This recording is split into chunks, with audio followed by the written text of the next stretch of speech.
ఉప్పల్ మున్సిపాలిటీలో చందాపూర్ 6వ వార్డు అభ్యర్థి భారతీయ జనతా పార్టీ అభ్యర్థి అయినటువంటి ఎరకల దేవరప్ప ఎవరైతే మహాదేవప్ప ఉన్నాడో 43 సంవత్సరాలు ఆ యొక్క డివిజన్లో ట్రైబల్ చాలా తక్కువ అయినా కానీ మంత్రి యొక్క ప్రోద్బలంతో అది ట్రైబల్ గా ఎస్టీగా రిజర్వ్ చేయడం జరిగింది. మహాదేవప్పని గత నెల రోజుల నుంచి కూడా మంత్రి గారు తన పార్టీలో చేరాలని బలవంతాన కండవా కప్పినా మళ్ళీ 2 రోజులలో భారతీయ జనతా పార్టీలోకి వచ్చి భారతీయ జనతా పార్టీ అభ్యర్థిగా పోటీ చేస్తున్నటువంటి మహాదేవప్పని కాంగ్రెస్ వాళ్ళు ముఖ్యంగా మంత్రి శ్రీహరి నానా మాటలతోని ఫోన్లు చేసి నానా మాటలతోని హింసిస్తూ కాంగ్రెస్ వాళ్ళు ఇష్టం ఉన్నట్టు మాట్లాడి అతన్ని అధైర్యపరుస్తూ నానా దుర్భాషలు అనేటువంటి దాన్ని ఆయన పోలీసులకు కంప్లైంట్ ఇచ్చినా గానీ పోలీసు వాళ్ళు పట్టించుకోలేదు. ఏంటిది కాంగ్రెస్ వాళ్ళ యొక్క దౌర్జన్యం. నిన్న పీకే అరుణమ్మ యొక్క ర్యాలీని చూసి తట్టుకోలేక సమయం అయిపోయిన తర్వాత కూడా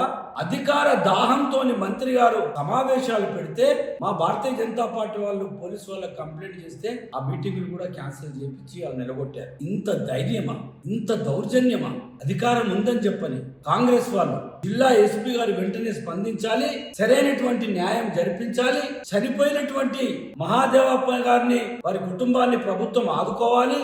శ్రీహరి మీద క్రిమినల్ కేసు ఎఫ్ఐఆర్ దర్జీ చేయాలి, తిరిగినట్టు అతన్ని అరెస్ట్ చేయాలి, ప్రభుత్వం నుంచి బర్తరఫ్ చేయాలి.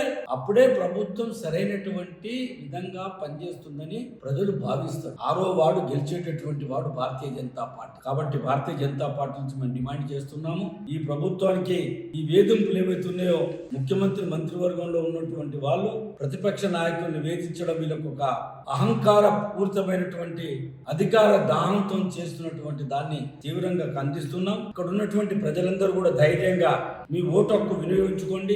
ఎవరికి భయపడాల్సిన పని లేదు.